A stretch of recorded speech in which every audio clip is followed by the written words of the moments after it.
Olá, tudo bem? Aqui é a Gioconda e é um prazer estar aqui no Conaroma Day.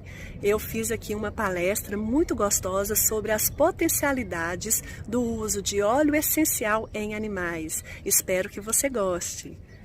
Vamos lá? O objetivo desta palestra é mostrar as potencialidades do uso de óleos essenciais e extratos derivados de plantas aromáticas em animais. Aqui algumas fotos mostrando a aplicação de óleos essenciais diluídos e outros extratos em animais. Aqui tem uma égua que responde muito bem a vários óleos com alteração de seus parâmetros, tanto fisiológicos como comportamentais imediatos. Aqui um estudo piloto em equino, também, com avaliação eletrocardiográfica, após o uso por inalação por 5 minutos de alguns óleos essenciais concentrados. Veja aqui como esse animal quer pegar o frasco. Isso acontecia com alguns óleos específicos. Outros, ele virava a cabeça para trás, se afastando. Não faz sentido usar um óleo essencial sem respeitar isso, né? Não tem como aplicar um aroma rejeitado pelo animal, mesmo quando todas as explicações teóricas fazem sentido. Aqui o uso em gatos, mostrando a importância da liberdade do animal, o ir e vir sempre, nunca deixá-lo preso com um aroma ali forçado. A importância do respeito até mesmo às suas preferências e não usar topicamente, sempre diluído e evitar o uso tópico de forma geral. Permitindo a inalação ad libitum, é sempre importante aqui para o felino, até mesmo para evitar reações adversas. Uma das maneiras de se evitar a reação adversa. Aqui mostrando o cão, eventualmente os cães gostam de lamber os óleos essenciais. Aqui a gente vê o uso dentro do consultório com o tutor. Aqui é um pouquinho da minha experiência e prática, só que a gente tem diversas maneiras aí de usar óleos essenciais dentro de consultório também, dentro da clínica. Aqui o uso de feridas em equinos, feridas de difícil cicatrização, respondem muito bem hidrolatos, géis, macerados, extratos, Tem uma experiência aí interessante aí com cicatrização de feridas, diversas feridas em equinos, que a gente usa aí desde o óleo de alecrim, óleo essencial de alecrim, alecrim da horta, a lavanda, tea tree, hidrolatos de alecrim do campo, hidrolato de tea tree. Cada fase, hidrolato de erva baleeira, cada fase da ferida deve ser avaliada, a fim de se escolher o melhor óleo essencial, e varia muito. Aqui a gente coletando, aqui essa aqui de chapéu sou eu, a gente coletando alecrim do campo, foi feita destilação, uma vivência na infinita natureza. Esses hidrolatos resultantes dessa destilação, muitos deles foram usados em feridas de equinos aqui também. Para entendermos a aromaterapia em animais com uma visão holística, global e livre, mas responsável, vou introduzir ou relembrar alguns conceitos aqui. A aromaterapia é uma prática que utiliza extratos aromáticos e outros compostos vegetais, como óleos fixos e géis. Segundo Tserran, ela aborda não só o tratamento de doenças na prática médica, mas também cosméticos e outras abordagens holísticas pela sua própria natureza. A aromaterapia é um termo abrangente, cobrindo efeitos cosméticos, psicológicos, bem como físicos. Existem suas derivações, como a aromaterapia médica, aromaterapia capilar, entre outros, e incluo aqui a aromaterapia veterinária. O termo aromaterapia foi criado por Gattefossé em 1935, mas desde 200 anos antes de Cristo temos tratados escritos que apontam para o uso terapêutico de plantas aromáticas, como o Tratado dos Odores de Teofrasto, ou a matéria aromática de Dioscórides, lá do século I. Segundo Dominique Boudot, 2018, a aromaterapia científica e médica pode ser definida como a utilização de óleos essenciais quimiotipados e de essências de plantas aromáticas pelas vias de administração oral, bucal, respiratória, olfatória, atmosférica, cutânea, retal, vaginal, ótica e nasal, a fim de assegurar o cuidado complementar, preventivo ou curativo a uma grande variedade de afecções humanas, animais ou vegetais, tanto pela destruição de focos infecciosos patogênicos, quanto pela gestão de um enorme número de problemas sintomáticos de cada afecção. Ainda em conceitos, a aromaterapia em animais é uma prática que utiliza extratos aromáticos e outros compostos vegetais, como óleos fixos e géis, para cuidados diários, saúde e bem-estar dos animais, bem como para prevenção, tratamento e controle de suas doenças. A aromaterapia não é uma racionalidade médica, não tem os fundamentos de diagnóstico, processo de adoecimento, por exemplo, necessários para tal, e não é reconhecida como especialidade dentro da medicina veterinária, pelo Conselho de Medicina Veterinária, né? É uma atividade livre, ainda não regulamentada. O conhecimento sobre o uso de plantas aromáticas é um patrimônio da humanidade, pertence a todos os seres vivos do planeta, né? O conhecimento sobre a interação dos animais com as plantas e suas aplicações é bem antigo. Zoofarmacognosia. Zoo, animal, fármaco, medicamento, gnosia, conhecimento. É o estudo do comportamento dos animais que se automedicam na natureza. Assim como nós, os outros animais não humanos, convivem com as plantas, fazendo parte da sua evolução também. Ao longo da história, vemos essa interação planta-animal acontecer de forma natural, nos seus habitats naturais. As plantas fazem parte da vida de qualquer animal, seja para sua nutrição como alimento ou alívio de dores e males, como bem-estar e remédio. O conceito de remédio é aquilo que cura. Pode ser qualquer recurso utilizado para curar ou aliviar a dor, o desconforto ou uma enfermidade. Pode ser na pele, no pelo, cheirando, ingerindo, como for. Até compressas quentes podem ser chamadas de remédios. Quando o animal se esfrega ou come a planta para aliviar a coceira ou dor, ele está usando essa planta como remédio. Evidências científicas mostram que os animais, não apenas mamíferos, mas pássaros e insetos, se automedicam para aliviar e tratar males físicos e psicológicos. Os animais instintivamente sabem como medicar seus males com ervas que encontram crescendo em ambientes selvagens. Em todo o mundo, os fitoterapeutas tradicionais usam observações de animais selvagens doentes para encontrar novos medicamentos.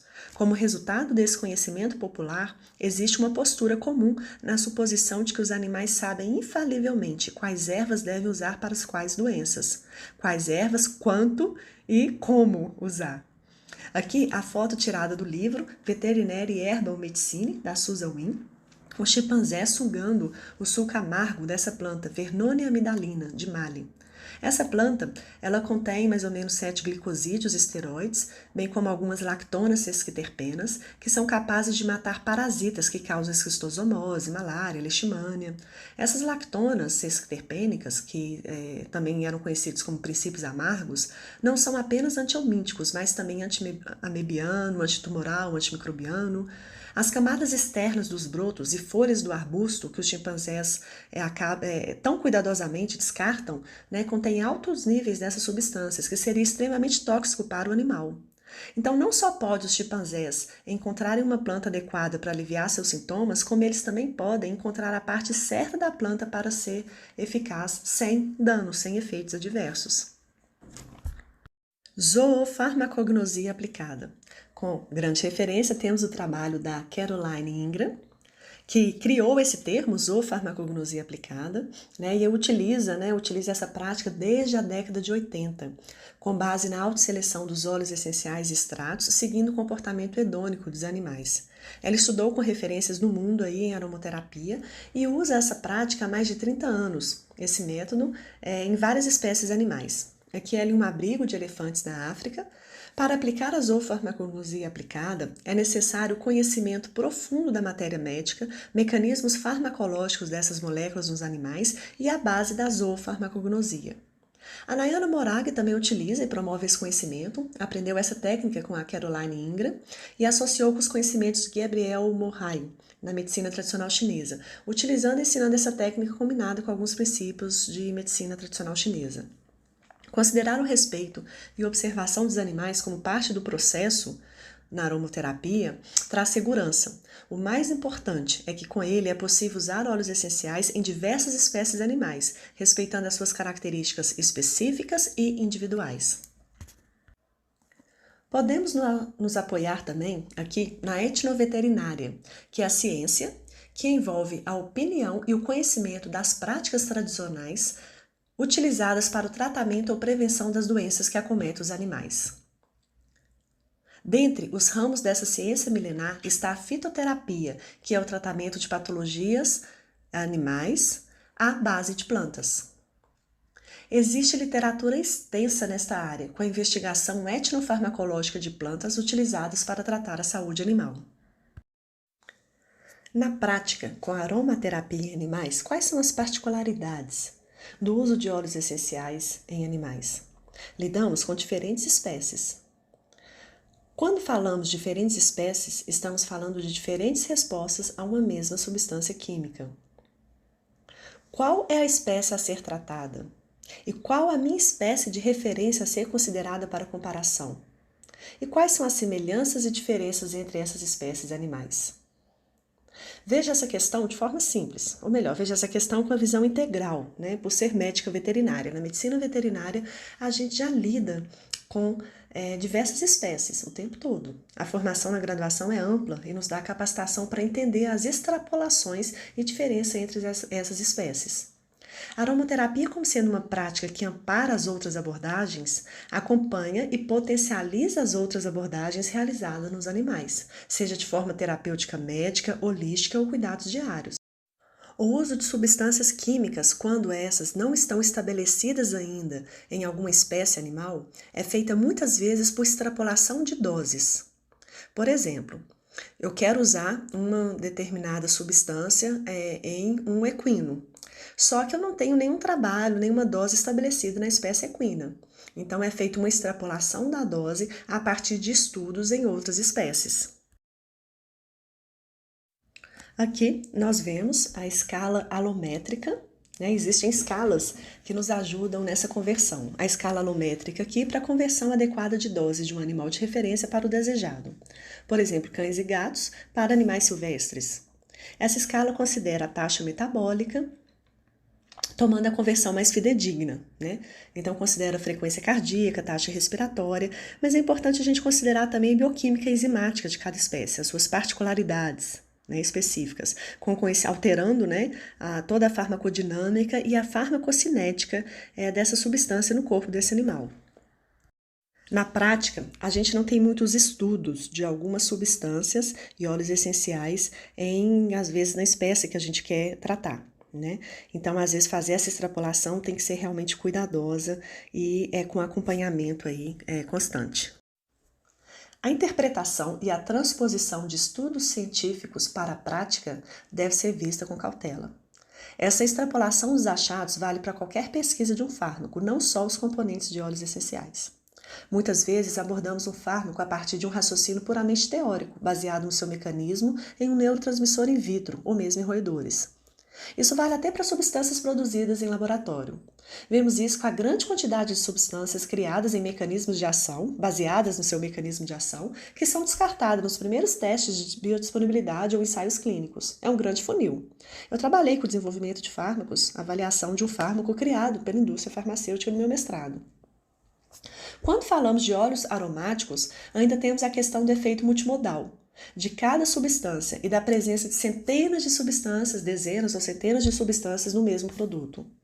Vemos, por exemplo, aqui, neste paper de 2018, depois eu passo a referência para vocês, só me pedirem, que o mentol, citronelol, geraniol, citral, eucaliptol, linalol, gingerol, capsaicina, todos eles bloqueiam o receptor 5-HT3 in vitro. Os receptores 5-HT3 participam de mecanismos no sistema nervoso central e periférico, desempenhando papel importante na náusea, vômito, alterações psiquiátricas como depressão, né, na regulação do peristaltismo, transmissão de dor. Bloqueadores de receptores 5-HT3 são usados para aliviar náuseas e vômitos em procedimentos cirúrgicos e quimioterápicos ou também são usados em síndrome do intestino irritável.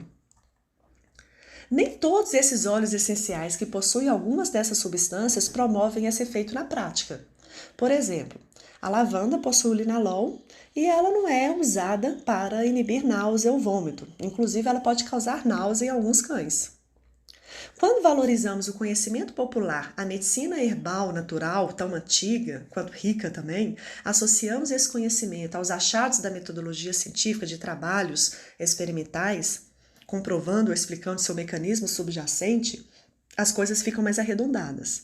Por exemplo, o gengibre e o hortelã-pimenta são indicados na medicina ancestral para enjoos e náuseas. Experimentos mostram seu efeito tanto do mentol como do hortelã-pimenta em receptores 5-HT3, como também do gingerol, do zingerone, né, do shogal. Tanto o óleo de hortelã-pimenta e seu principal constituinte mentol inibem o influxo catiônico através dos canais do receptor 5-HT3 de uma maneira dependente da concentração. O mentol é responsável por cerca da metade do efeito do óleo essencial de hortelã-pimenta. E ele liga no receptor através de uma ligação alostérica, nesse receptor 5-HT3, receptor serotoninérgico. Associar esses conhecimentos, o que é feito pela maioria dos aromaterapeutas, traz equilíbrio e sensatez, mesmo porque cada molécula pode atuar em vários mecanismos de ação diferentes. Considerando mesmo o mentol aqui, ele atua em GABA, glicina, receptor nicotínico, canais TRP, canais de sódio, canais de cálcio, canais de potássio, entre outros. Vamos finalmente ver alguns exemplos das aplicações aqui dos óleos essenciais em várias espécies.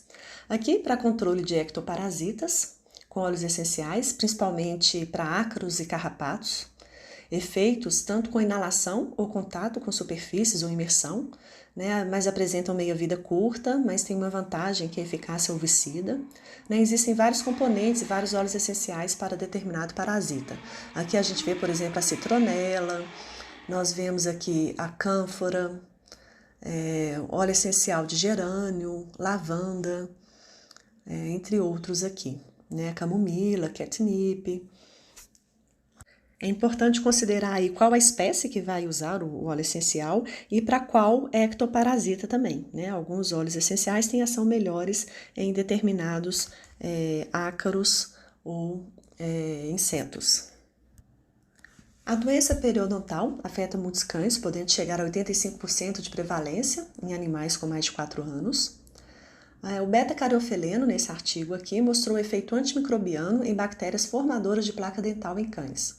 Foi usado também, foi feito também um experimento, usado via tópica em 18 cães, 50 mg por ml, 2 vezes ao dia. 15 dias. O resultado foi muito satisfatório. Tem outro paper com uso de gel de mentol e timol em cães para doença periodontal também, e halitose, sem efeitos adversos demonstrados. Trouxe aqui um paper mostrando os benefícios da resina de boswellia, lembrando que a resina de boswellia possui o ácido boswélico, que não está presente no óleo essencial, mas sim no extrato CO2 hipercrítico, mostrando seus efeitos na inflamação articular em cães e também em doença espinhal. E nesse artigo aqui, nessa infecção bacteriana, streptotricose é uma dermatite causada pelo Dermatófilos congolensis. O tratamento padrão com antibiótico prejudica o biossistema intestinal do equino. E nesse experimento foi usado o Teatri a 1% nas lesões dos animais com melhora em 8 dias. Foi usado também um blend, além do Teatri sozinho, nessa solução a 1%, foi usado um blend também, contendo o Teatri e outros óleos essenciais com resultados melhores. Nos mostra aí o potencial aí para essas infecções, no qual o tratamento padrão pode gerar aí efeitos adversos graves nos animais. Aqui nós temos mostrando atividade antifúngica de alguns óleos essenciais em isolados de Microsporo canis, de felinos. O Microsporo canis é um dermatófito zoofílico que infecta várias espécies animais, inclusive seres humanos. Tem alguns trabalhos mostrando a eficácia da Litzéia cubeba, erva doce, gerânio, na desinfecção ambiente, que é uma patologia que tem uma recorrência alta. Nesse artigo aqui, mostra o uso de uma sinergia com óleos essenciais em 7 gatos. A sinergia foi aplicada 2 vezes por dia nas lesões, por 1 mês com resultado bem satisfatório, sem efeitos adversos. Considerando ainda que o antifúngico padrão é o itraconazol, que tem uma hepatotoxicidade bem conhecida, com efeitos como anorexia, depressão, aumento de enzimas hepáticas, entre outros, nos animais. Os gatos possuem uma farmacocinética delicada, a fármacos de forma geral, com restrições de uso de medicamentos comuns na clínica médica veterinária. Os protocolos de tratamento devem ser curtos e sempre acompanhados de perto. Na aromaterapia, precisamos usar, de preferência, inalação direta e pontual, com liberdade de circulação do animal no ambiente, preferências a hidrolatos ou diluições em óleos vegetais macerados. Uso em gel ou manteiga pode ser usado, mas somente para indicação tópica em pequena área em casos específicos. Os felinos podem se intoxicar com alguns óleos essenciais, um deles é o tea tree, quando usado de forma inadequada, né? Então, na dúvida, não use. Né? Os sinais clínicos aqui, entre outros, temos depressão, fraqueza, incoordenação, ataxia, tremores musculares, podendo levar até coma. Intoxicação em gases acarreta um aumento das enzimas hepáticas, com hepatotoxicidade, né, destacada aí, além de possíveis danos renais. Isso pode ser devido principalmente ao metabolismo hepático desses terpenos, desses animais aí, e que são excretados na urina. Conhecer os sinais clínicos em caso de intoxicação por determinado óleo essencial é importante para o tratamento, né? Então, cada óleo essencial, cada molécula pode causar alterações diferentes. Intoxicação não é sempre a mesma coisa. Então, as características são diferentes e o tratamento também. Aqui nós temos um caso de intoxicação em uma calopsita de 1 ano de idade que recebeu 3 gotas de óleo essencial tea tree puro. Imagina, 3 gotas de óleo essencial puro na ave. O animal apresentou sintomas de intoxicação após 30 minutos. Ficou sem resposta a estímulos, com bradipneia e hiperemia, além de danos hepáticos e renais. Recebeu tratamento, graças a Deus, tratamento de suporte com fluidos, com hepatoprotetor, entre outros, e foi liberado em 48 horas, sobreviveu. Existe também o potencial do uso de óleo essencial como modificador da microbiota ruminal. Os bovinos possuem um compartimento que possui um ecossistema rico de micro-organismos aqui, na setinha, que digerem celulose para produzir energia em forma de ácidos graxos voláteis. O equilíbrio desse sistema determina tanto a produção melhor de energia, como menor perda e menor produção de metano. Metano polui o ambiente, quanto menos metano, melhor. Óleos essenciais como óleo gárlico, moléculas como cinnamaldeído, eugenol, capsaicina, anitol, timol, demonstraram poder aumentar o propionato e butirato, que é muito bom para a conversão de energia, diminuir acetato, diminuir a produção de metano e deaminação, onde tem-se perdas de energia, além da produção do metano, que polui o ambiente. A prática disso é delicada, né? Deve ser feita em conjunto com um conhecedor, com um aromaterapeuta, alguém que conhece a matéria aromática, né? A matéria médica dos óleos essenciais, junto com um profissional especialista em bovinos, né? Ou da produção ou da clínica.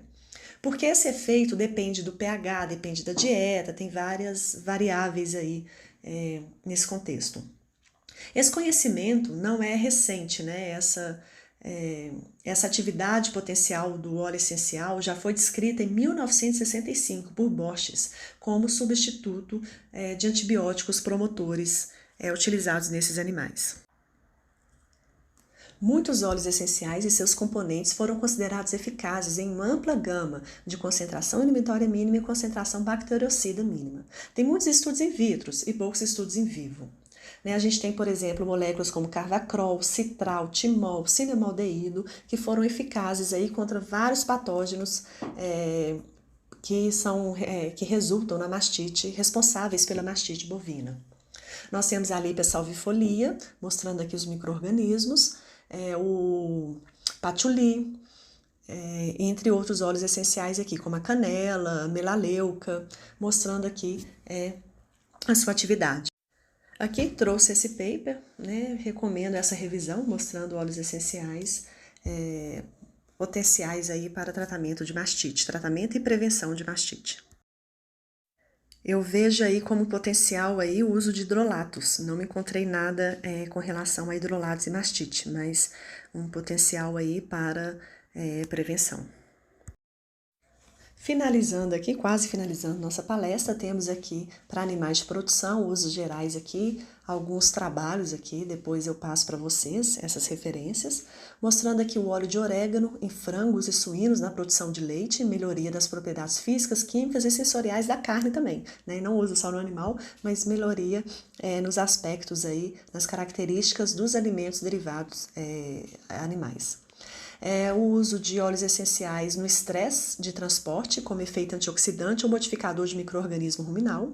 Óleo de cravo, esses trabalhos aqui são bem interessantes, mostrando o óleo de cravo como anestésico. A dose varia de 80 a 100, 150 miligramas por litro, usado como anestésico em peixes, em manipulações e procedimentos invasivos.